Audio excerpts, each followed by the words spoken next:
প্রিয় দর্শক, আপনাদের সবাইকে স্বাগত জানাচ্ছি এনটিভির প্রতিদিনের আয়োজন স্বাস্থ্য প্রতিদিন অনুষ্ঠানে। আপনাদের সঙ্গে আছি আমি ডাক্তার সানজিদা হোসাইন।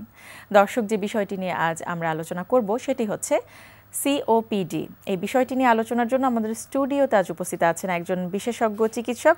চলুন পরিচিত হওয়া যাক আজকের অতিথির সাথে। ডাক্তার মাহবুবুল ইসলাম 1957 সালের জানুয়ারিতে বরিশাল জেলায় জন্মগ্রহণ করেন। তিনি 1982 সালে শেরেবাংলা মেডিকেল কলেজ থেকে এমবিবিএস ডিগ্রি অর্জন করেন। এরপর তিনি চিকিৎসা বিজ্ঞানে উচ্চতর ডিটিসিডি ডিগ্রি লাভ করেন। বর্তমানে তিনি আল মানার হাসপাতালের কনসালটেন্ট হিসেবে কর্মরত আছেন। স্যার, স্বাগত জানাচ্ছি। সিওপিডি, শুরুতেই জানতে চাইব যে আসলে এই সিওপিডি দিয়ে কি বোঝানো হয়েছে? সিওপিডি শ্বাসতন্ত্রের একটা রোগ। এটার ফুল অ্যাব্রিভিয়েশন হলো ক্রনিক অবস্ট্রাকটিভ পালমোনারি ডিজিজ, অর্থাৎ শ্বাসনালীর এক ধরনের প্রদাহ এবং সংকোচনের কারণে এই রোগটা হয়ে থাকে। আচ্ছা, তো কি হয় তাতে? এতে রোগীর সমস্যা বা রোগীর অভিযোগ কি থাকে যখন আপনাদের কাছে রোগীরা আসে? এই রোগটার সাধারণত 40 ব্যক্তিদের বেশি হয়। আচ্ছা, এবং এটা সাধারণত কি কারণে হয় সেটা হলো, প্রথম হলো যারা আমরা ধূমপাই কারণে হয়, আর অনেকের জন্মগত কারণেও একটা এনজাইম ডেফিসিয়েন্সি থাকে, তাহলে আলফা-1 অ্যান্টিট্রিপসিন ডেফিসিয়েন্সির কারণে হয়। তো মেইনলি ধূমপাইদের সাধারণত বেশি হয়, এবং এছাড়া এনভায়রনমেন্টাল ফ্যাক্টরস যারা ওই কারণেও হয়। তো এখন এই রোগটার জন্য হয় কি, আমাদের যে শ্বাসতন্ত্রর যে শ্বাসনালীটা আছে, যেখান থেকে অহরহ বাতাস ঢোকে, অক্সিজেন ঢোকে, কার্বন ডাইঅক্সাইড বের করে দেওয়া হয়,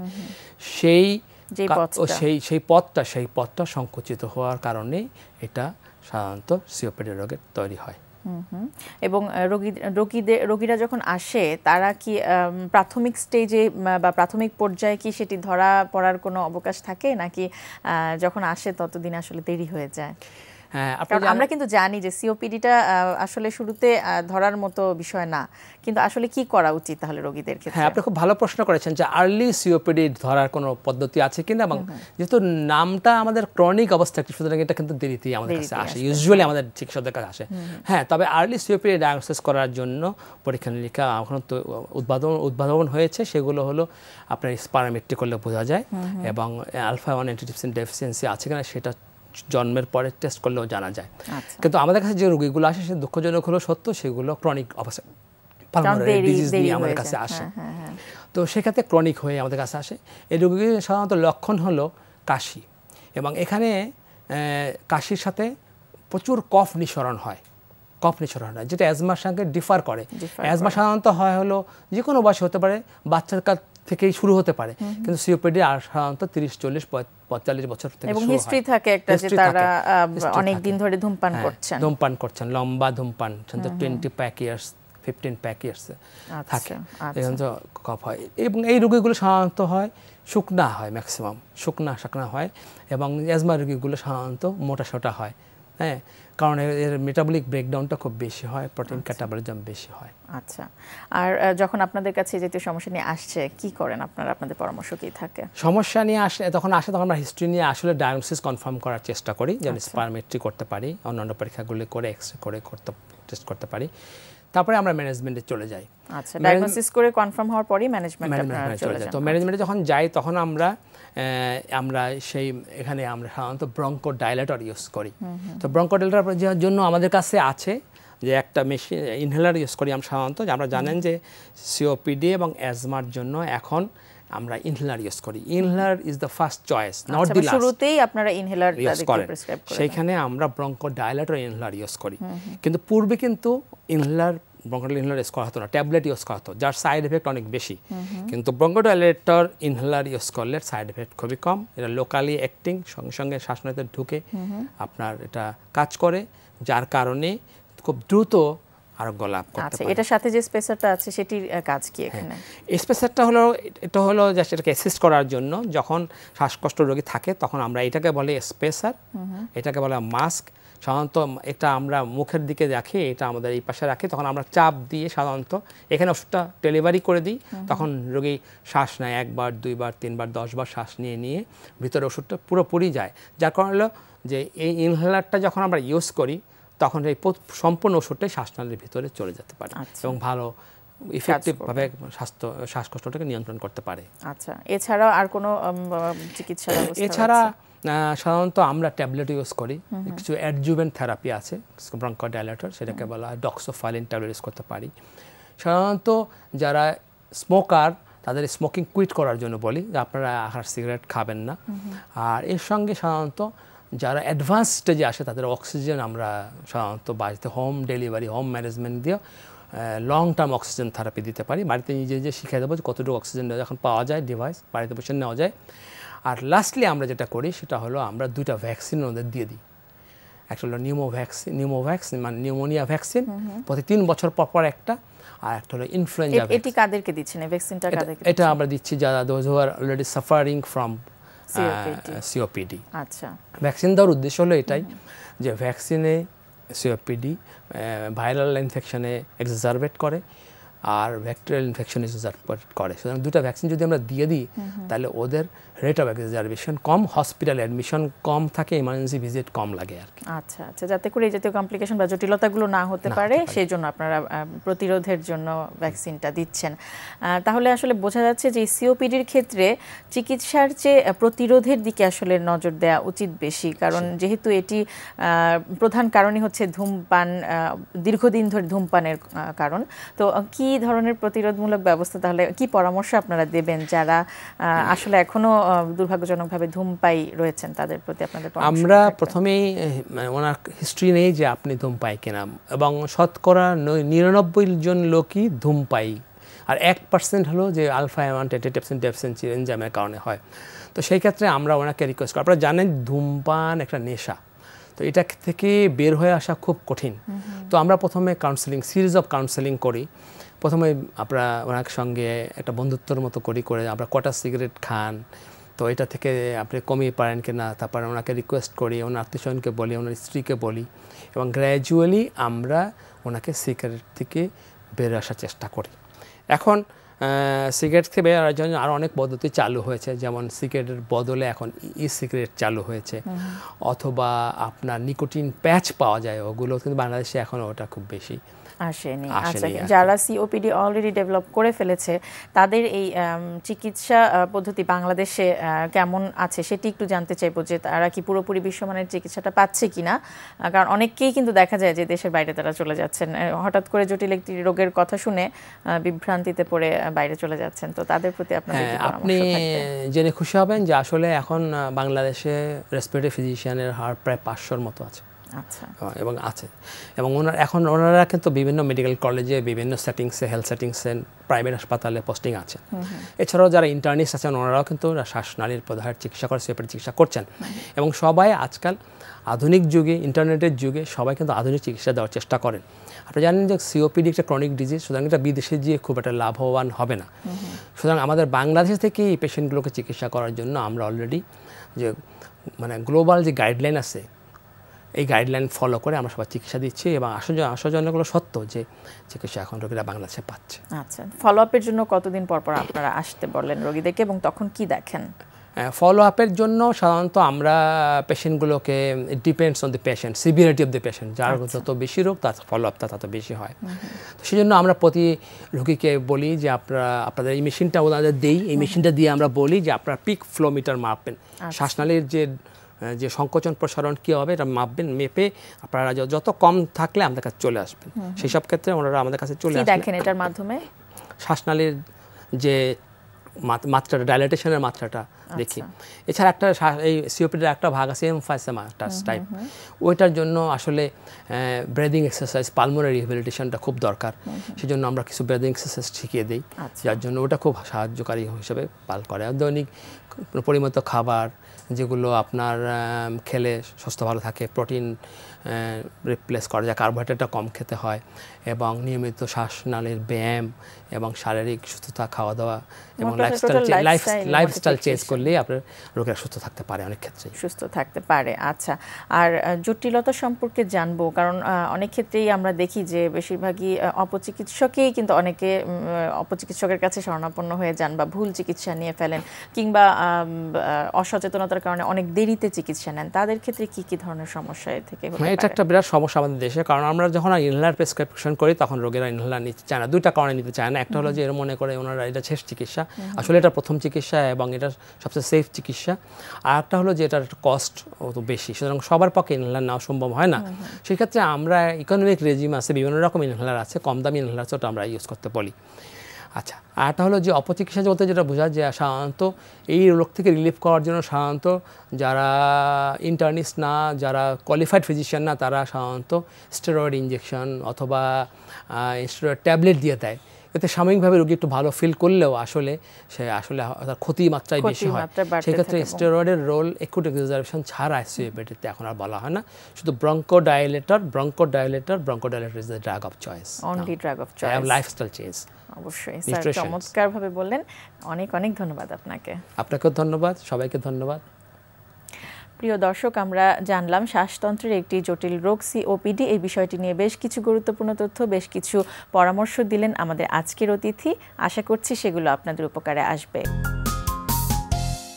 আজকে আমরা যে প্রোগ্রামটা দেখো সেটা আমরা বলেছিলাম যে হ্যান্ডসের লাস্ট মুভমেন্টটা, যেটা আমরা করলাম যে 3টে এক্সারসাইজের মাধ্যমে কীভাবে আর্মসটাকে পুরোপুরি আমরা ডিফাইন করবো অথবা ম্যাসিভনেস তৈরি করবো। This is the last one. এখন দেখুন আমরা এক্সারসাইজটা কীভাবে করছি। ওকে, ওয়াইজ রেডি? ওকে, নর্মালি যে এক্সারসাইজটা আমরা করতাম সেটা যে এটা কিন্তু মানে বেসিক মুভমেন্ট, যেটাকে আমরা বলি ডাম্বল ফ্রেঞ্চ প্রেস অথবা ডাম্বল এক্সটেনশন, হোয়াটএভার। ওকে, এটা যখন করবে রেপিটেশনটা থাকবে 8 to 12 রেপিটেশন, করার সঙ্গে সঙ্গে নন স্টপ মোশনে চলে যাবে। Okay, concentration curl. Yes, this is also very basic exercise for the bicep, যেটা বাইসেপের যে টেনিস বল ইফেক্ট যে জিনিসটা করা হয় ওইটা দেখার জন্য। কারণ basically this is a mass building exercise. অনেকে মনে করে দিস শেপিং এক্সারসাইজ, আসলে না, concentration curl is a mass building exercise. Okay, যখন এটা করছে তখন নন স্টপ মোশনে, কারণ তখন অন্য হাত কিন্তু রেস্ট ফেজেই আছে, এখন অন্য হাতে চেঞ্জ করে ফেলবে। ওকে, রেডি, গো। ইয়েস, ওকে, এখন সে এটা করছে ফ্রেঞ্চ প্রেস যখন শেষ হবে এরপরে সেই চলে যাবে কনসেন্ট্রেশনে, গো।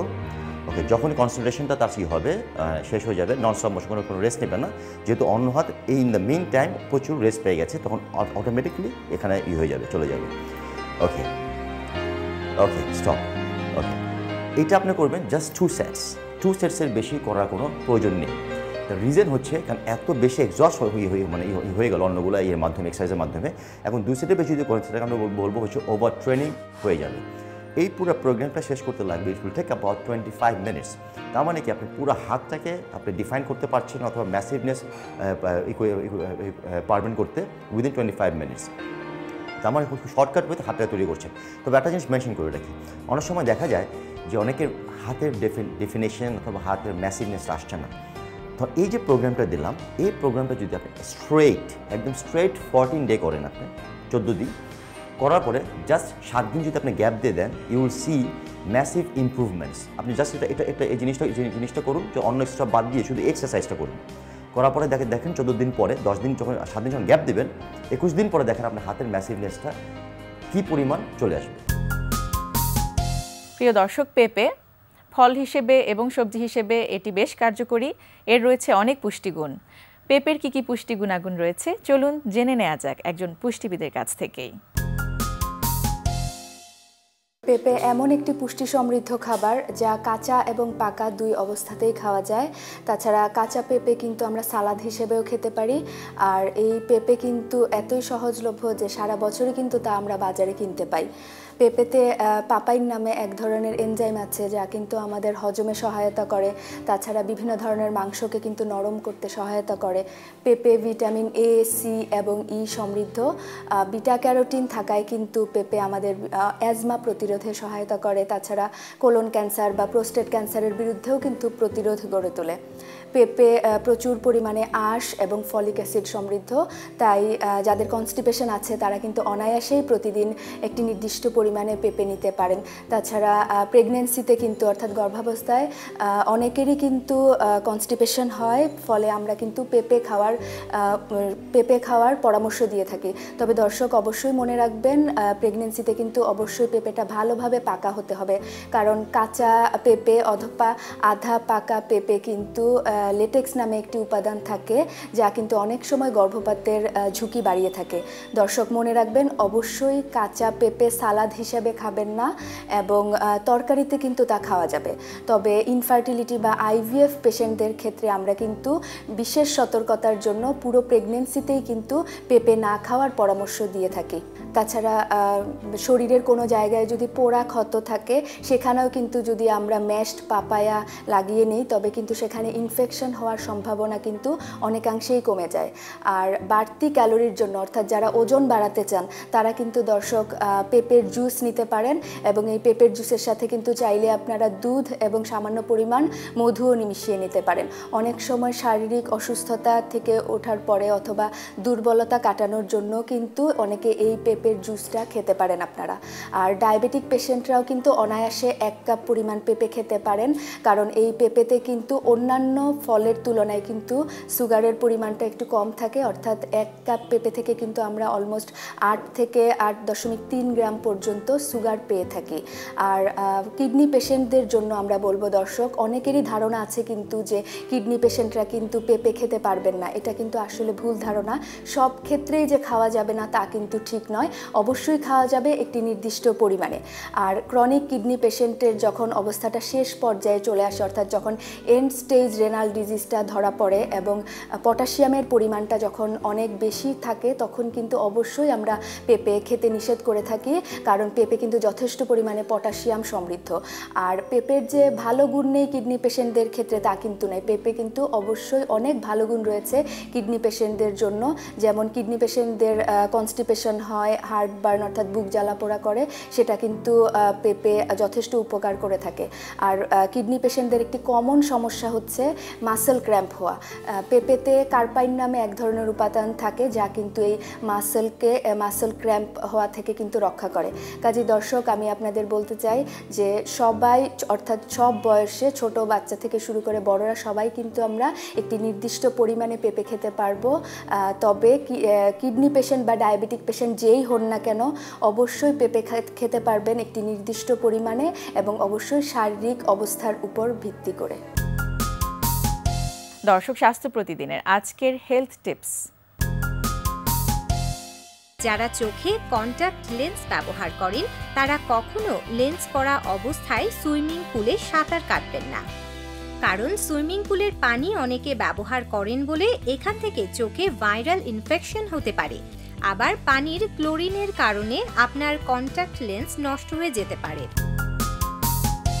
প্রিয় দর্শক, স্বাস্থ্য প্রতিদিন সম্পর্কে যদি আপনাদের কিছু জানার থাকে কিংবা কোনো পরামর্শ যদি আমাদের দেবার থাকে জানাতে পারেন এই ঠিকানায়। প্রযোজক স্বাস্থ্য প্রতিদিন, এনটিভি, বিএসসি ভবন, 7 তলা, 102 কাজী নজরুল ইসলাম এভিনিউ, কারণ বাজার, ঢাকা 1215। ফ্যাক্স 914338 থেকে 7 পর্যন্ত, অথবা ইমেল করুন স্বাস্থ্যপ্রতিদিন@ntvbd.com এই ঠিকানায়। দর্শক, স্বাস্থ্য প্রতিদিনের আগামী পর্বে আপনাদের জন্য যা থাকছে: মানুষের একটা হার্ট, তার মধ্যে 4টি প্রকোষ্ঠ রয়েছে।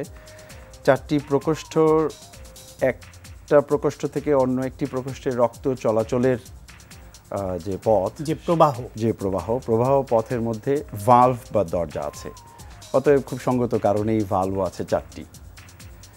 এর মধ্যে মোস্ট ইম্পর্টেন্ট যে গুরুত্বপূর্ণ ভালভ আমরা বলে থাকি, একটা ভালভ হচ্ছে অ্যাওর্টিক ভালভ, আর একটা ভালভ হচ্ছে মাইট্রাল ভালভ। লেফট সাইড এবং রাইট সাইড দুটো বিভাগে হার্টটা বিভক্ত।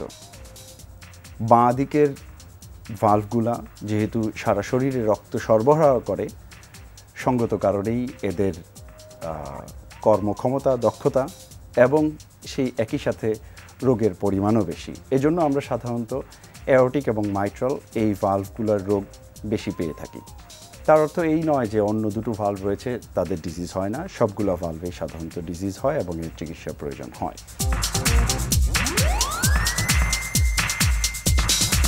প্রিয় দর্শক, বিশ্বের যে কোনো প্রান্ত থেকে যে কোনো সময় আপনার পছন্দের অনুষ্ঠান স্বাস্থ্য প্রতিদিন দেখতে চাইলে ভিজিট করুন আমাদের পূর্ণাঙ্গ ওয়েব পোর্টাল www.ntvbd.com। আজ এ পর্যন্তই। সবাই ভালো থাকুন, সুস্থ থাকুন। আগামীকাল আবারও দেখা হবে ঠিক একই সময় এনটিভির পর্দায়।